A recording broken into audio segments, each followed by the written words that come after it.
Hello everyone and welcome to the new video, and this video is about the photosynthesis.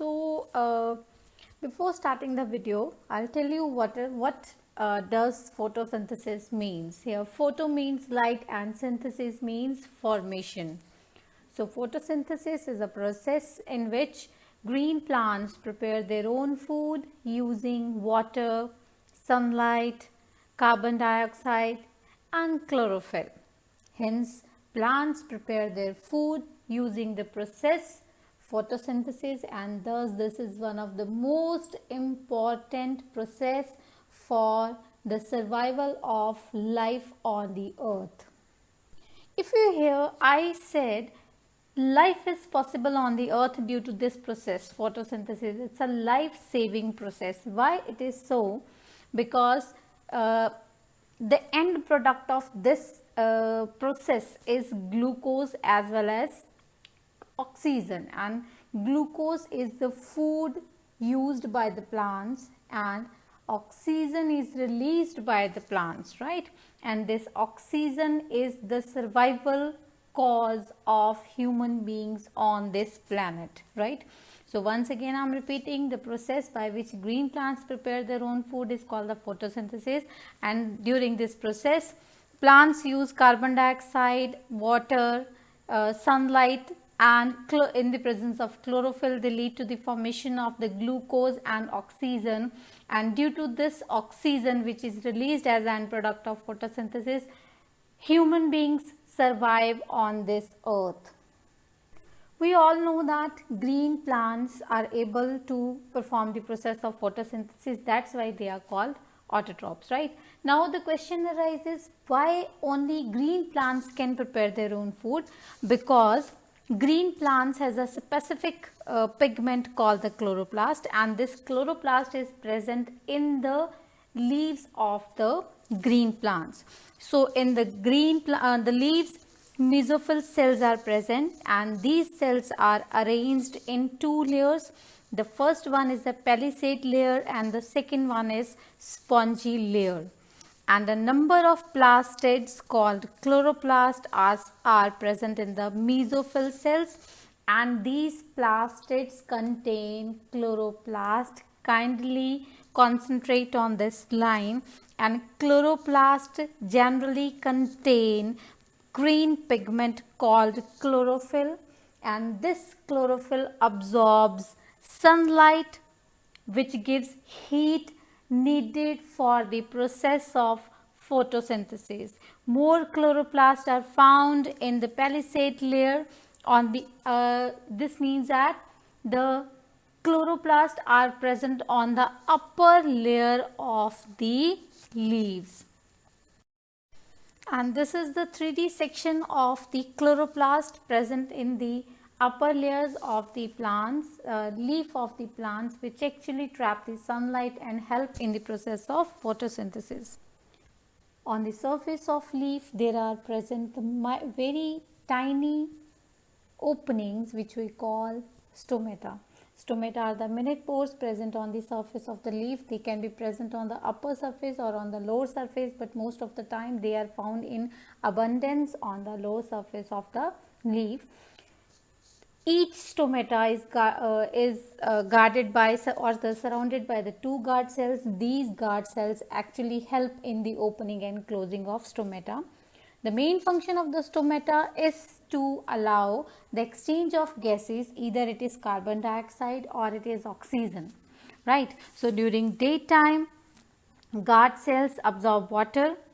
As a result, the guard cells swell up and bulge outward, leading to opening of the stomata. And when the stomatas are open, carbon dioxide from the air enter inside the plant, and it is used during the process of photosynthesis. While at night, the guard cells lose water. As a result, they lose their turgidity, and resulting in the closing of stomata, means the gases exchange do not takes place at night.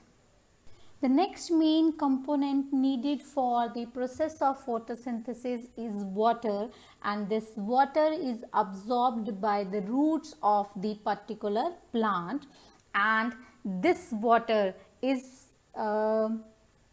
transported using the vascular system present inside the plant. So plant usually have the two kind of cells in the vascular system. It's a xylem as well as a phloem. Here xylem takes the water and the minerals from roots to the upper parts of the plant, while phloem transport the food prepared by the green part of the plant, that is leaves, to the other various parts of the plant. So once again we will take a quick revision about this, how does the photosynthesis takes place. The green plants absorb water, sunlight, carbon dioxide, and in the presence of chloroplast they all combine and lead to the formation of the food, as well as oxygen gas is released, and this whole process is called photosynthesis. So as I told you, the photosynthesis means the formation of food in the presence of sunlight. So in this reaction the photolysis of water also takes place, in which water actually divide into the H ions as well as OH ions. The end product of this reaction is glucose as well as oxygen. Now we know that the glucose, that is called the plant food, as well as oxygen gas is released in the end of the photosynthesis, right? So this glucose cannot be utilized directly by the plants at the same time, and lot of glucose is produced because during daytime almost the plant keep on carrying this process of photosynthesis. So immediately this process, this glucose is converted into the starch as well as sucrose, and it is stored in the parts of the plant and it is utilized later on. But at the same time the oxygen gas is produced here as a byproduct, which is later released at the same time, or later it is released from the plant, as this gas is later on used by the living beings as the life-saving gas. So next question arises in our mind is, what are the various kind of factors, or which are the factors which are actually affecting the photosynthesis? So the first main important factor is the light. We need the four main components for the process of photosynthesis. It is sunlight, carbon dioxide, water as well as chloroplast. Chlorophyll itself is present in the green part of the green leaves, right? So water is absorbed by the roots only. So light plays an important role during the process of photosynthesis, as if sun is there means the day is not cloudy, then the rate of photosynthesis will be high. But in case the day is cloudy, or rain is there, or some other factors are there, then rate of photosynthesis will be least, right? At the same time, availability of the carbon dioxide also plays an important role. If carbon dioxide is present in adequate amount, then the rate of photosynthesis will be high, but if it is not, then rate of photosynthesis will be low. Moving to the last part of this topic, that is importance of photosynthesis. Now this is very much clear with all of you, all of us, that photosynthesis is one of the very important phenomena for the plants as well as for the living beings, as by the process of photosynthesis only the green plants prepare their own food, and green plants are the source of food for the herbivores, which are later on eaten up by the carnivores. So this means that the green plants or the photosynthesis is the base of the food chain, which actually leads to the survival of the other living organism.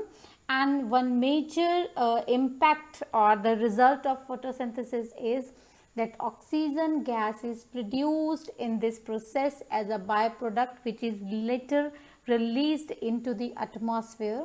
So this oxygen gas is used up by almost all kind of living beings for their survival.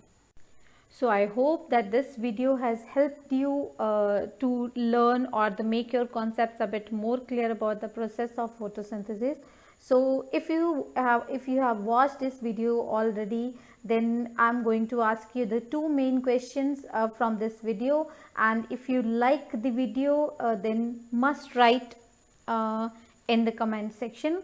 So the two questions are, first, name the tiny pores present in the leaves of the plant, and second, name the pigment which makes the green plants or the leaves of the plant green in color.